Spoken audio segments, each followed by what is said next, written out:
Kazi yangu ni kilimo. Mimi ni mkulima. Mimi ni mkulima. Mimi ni mkulima. Mimi ni mkulima. Tanzania, nchi ya wakulima.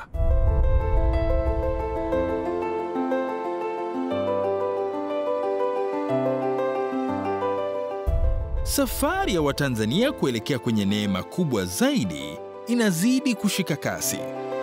Kwa kipindi cha miaka 4 sasa, serikali ya Jamhuri ya Muungano wa Tanzania imejidhihirisha kama nguzo muhimu inayobeba mustakabali wa Watanzania.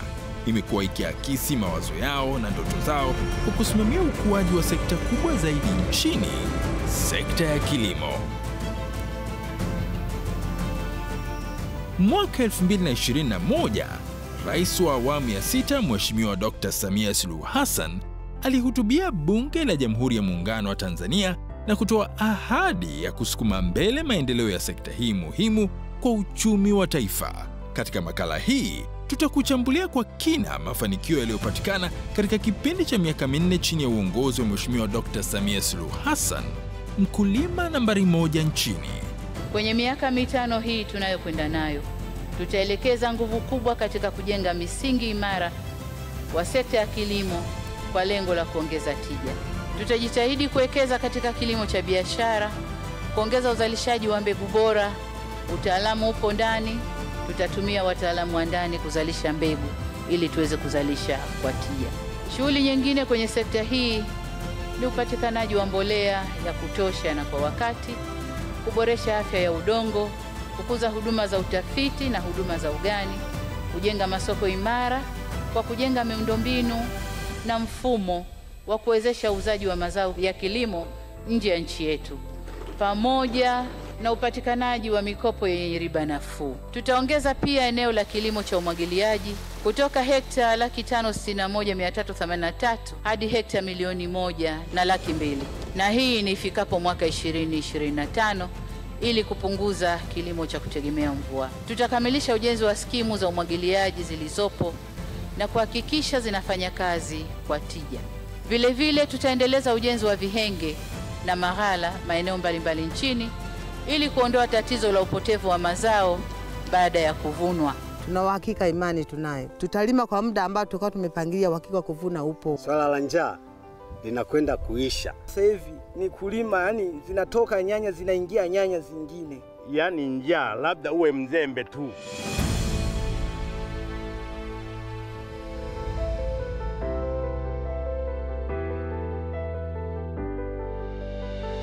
Katika kipindi cha miaka 4 ya serikali ya awamu ya 6 chini ya uongozi mahiri wa Mheshimiwa Rais Dr. Samia Suluhu Hassan, sekta ya kilimo imepiga hatua kubwa. Hatua ya kwanza muhimu iliyochukuliwa na serikali katika utekelezaji wa ilani ya uchaguzi ni kuongeza bajeti ya sekta ya kilimo.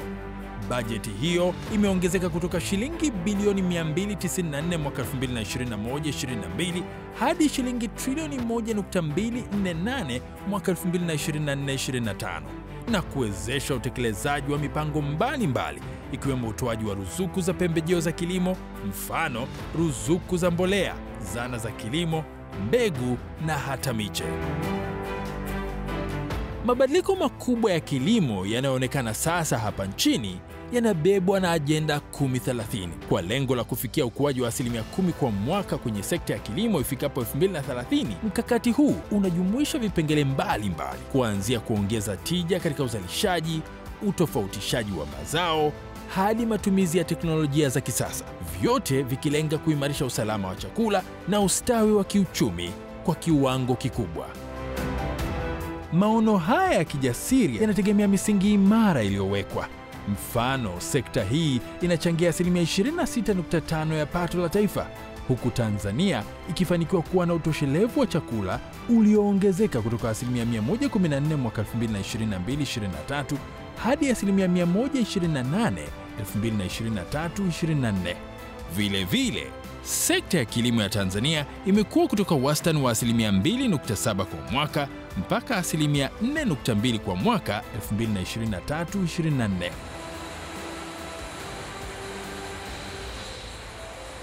Kwa sasa, sekta ya kilimo inachangia 65% ya malighafi zote zinazotumika katika viwanda vya ndani ya nchi, huku mauzo ya mazao nje ya nchi yakikua kutoka dola za Kimarekani bilioni 1.2 mwaka 2020-2021 hadi bilioni 3.54 mwaka 2023-2024.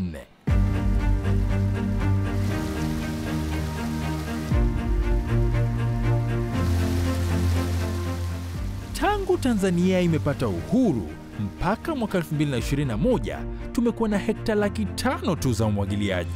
Lakini kwa kipindi cha miaka hii minne tu ya Dr. Samia Suluhu Hassan, serikali imetekeleza jumla ya miradi 780 ya umwagiliaji yenye ukubwa wa hekta 822,000.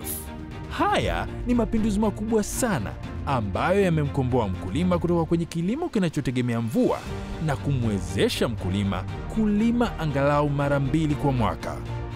Hii inatokana na kuongezeka kwa bajeti ya maendeleo ya umwagiliaji kutoka shilingi bilioni 46.5 mwaka 2021-2022 hadi shilingi bilioni 393.43 mwaka 2024-2025.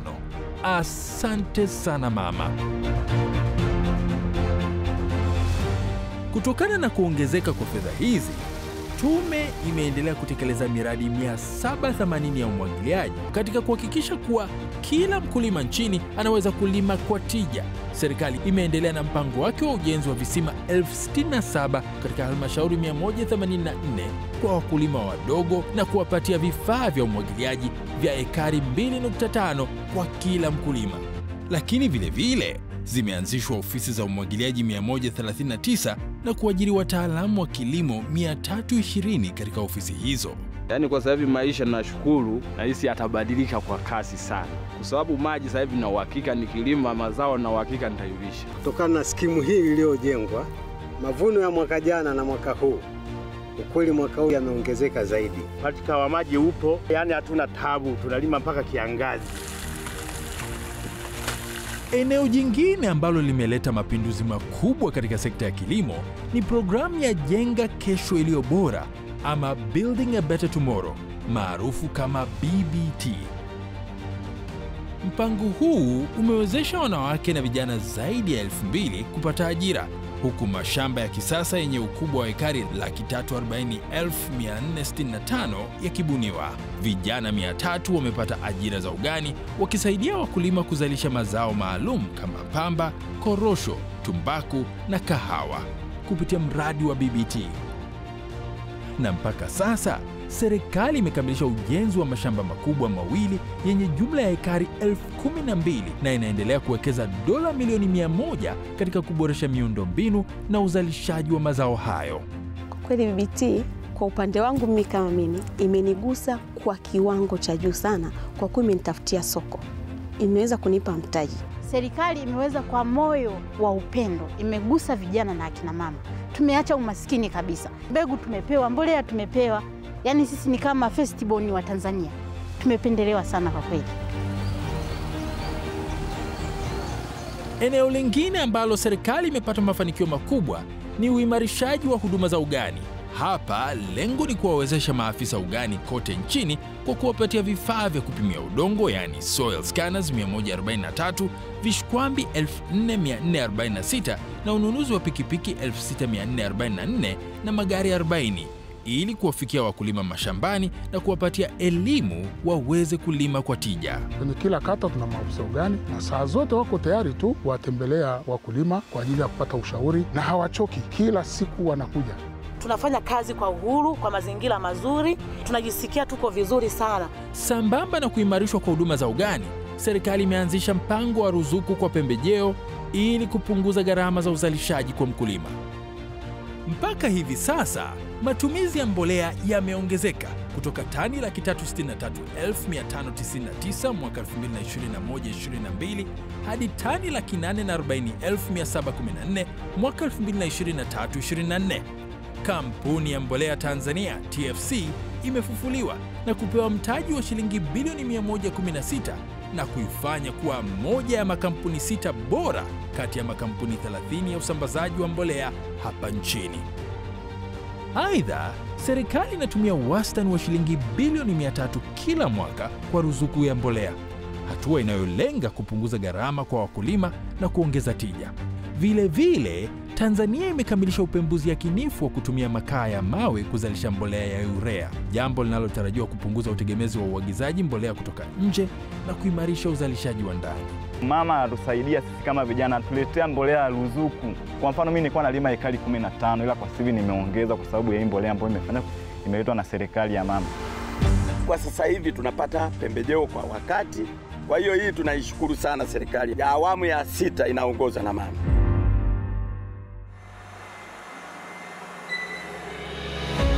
Baada ya jitihada zote hizi, serikali imewekeza kwa kiasi kikubwa sana katika swala zima la uzalishaji wa mbegu bora. Lengo ni kuwa mmoja wa wazalishaji wakubwa wa mbegu barani Afrika. Hapa napo mafanikio yamekuwa ni makubwa, kwani uzalishaji wa mbegu bora umeongezeka kutoka tani 1035 mwaka 2021 hadi wastani wa tani 1074 mwaka 2024, huku lengo likiwa ni kufikia tani 120,000. Tumeshuhudia Mheshimiwa Rais akihamasisha na kutangaza uwepo wa ruzuku ya mbegu. Katika msimu wa kilimo unaoendelea, wakulima wamepata mbegu katika mfumo wa ruzuku, ambapo kwa bei nafuu tofauti na misimu mingine iliyopita. Kwa mafanikio haya tuliokuwa nayo, mkulima sasa anaenda kulisha dunia. Serikali imeanzisha vituo vya zana za kilimo nchini, yani mechanization centers. Lengo ni kusambaza matrekta 10,000 pamoja na zana zingine za kilimo ili kuongeza tija katika uzalishaji.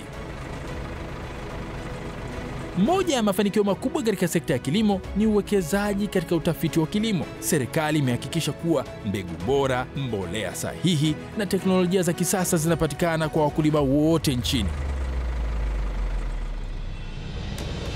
Katika uzalishaji wa mazao ya bustani, maendeleo makubwa yameonekana. Mazao kama matunda, mboga, maua na viungo yameongezeka kwa asilimia 14.31.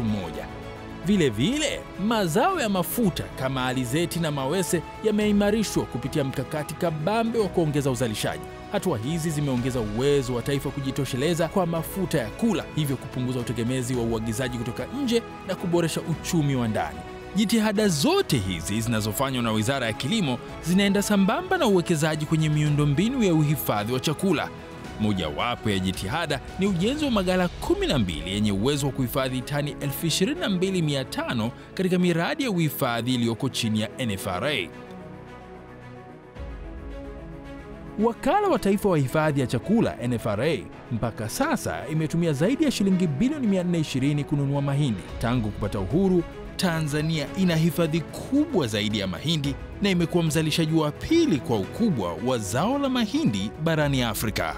Benki ya Taifa ya Ushirika imeanzishwa ikiwa na lengo la kuwawezesha wakulima kupata mikopo ya riba nafuu, na mpaka kufikia mwaka 2024 idadi ya vyama vya ushirika vilivyofufuliwa ni 1346, ikiwa ni sawa na asilimia 74 ya lengo. Sisi wanaushirika tutakuwa tunapata mikopo ya riba nafuu, lakini pia kwa wakati. Tunashukuru sana serikali ya awamu ya 6 kwa mchango mkubwa ambao wametupa. Ndoto zetu ambazo zilikuwa ni za muda mrefu, basi wamezikaribisha zikatimia ndani ya muda mfupi. Sasa tunaishi kwa amani. Uzalishaji wa mazao ya chakula kama mahindi, mchele na maharage umeongezeka kutoka tani milioni 17.1 mwaka 2021-22 hadi tani milioni 22.8 mwaka 2023-24.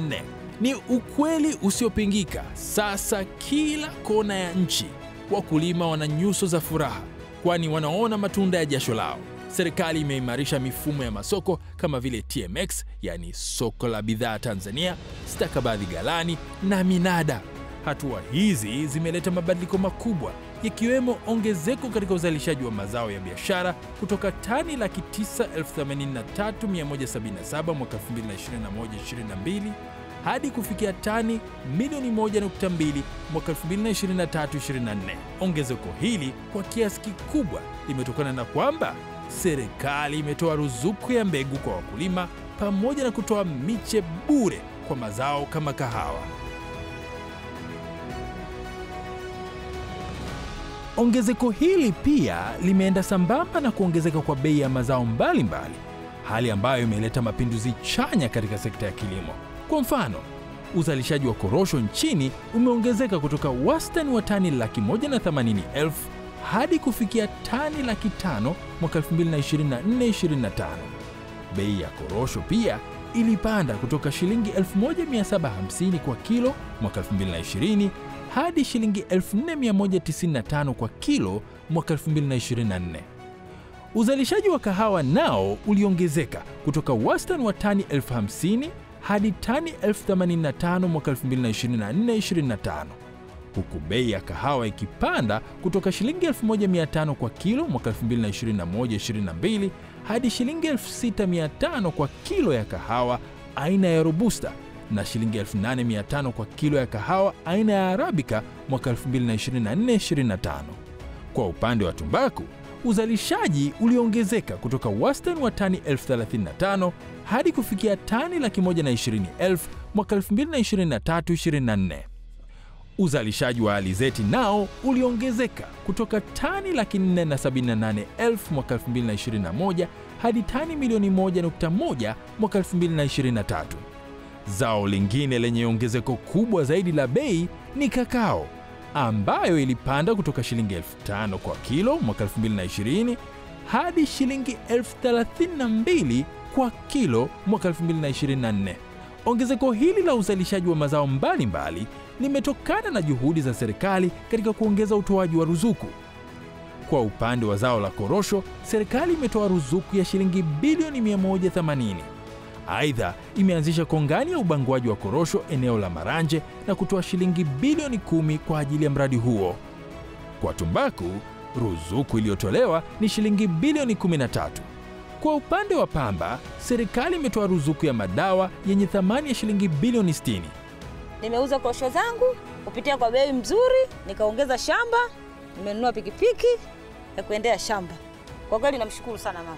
Kwa sasa hivi wakulima wengi wanatamani kulima sana tumbaku. Imekuwa na hali nzuri, bei nzuri. Kokoa limekuwa zao kwa sasa hivi tunaita dhahabu ya kijani. Kwa sababu gani? Wakulima kwa bei ambayo imefikia sasa hivi ni nzuri kuliko mazao mengi sana. Wanangu nimewasomesha na mpaka naendelea kuwasomesha na nimejenga, sijapanga.